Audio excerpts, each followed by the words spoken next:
Okay. 18-27 years, 2016 2 years, 2022 2 years ఇవ్వడం వల్ల 31 years.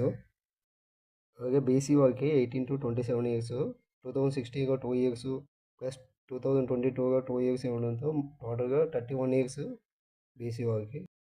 EWS general category వాళ్ళకి 18-22 ఇయర్స్ ఉండాలి. కానీ జీవో నెంబర్ 103 ప్రకారం 2016 2 ఇయర్స్ పెంచారు.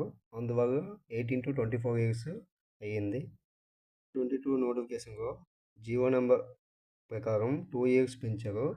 దీంతో 18-26 ఇయర్స్ జనరల్ కేటగిరీ వాళ్ళకి వర్తిస్తుంది.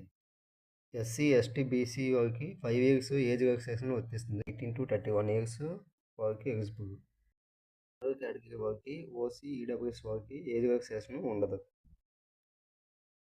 ఓసీ ఈడబ్ల్యూఎస్ వాళ్ళకి 26 ఇయర్స్ వరకు, ఎస్సీ ఎస్టీ బీసీ వాళ్ళకి 31 ఇయర్స్ వరకు, కానిస్టేబుల్ వాళ్ళకి ఏజ్ రిలాక్సేషన్ ఉంటుంది.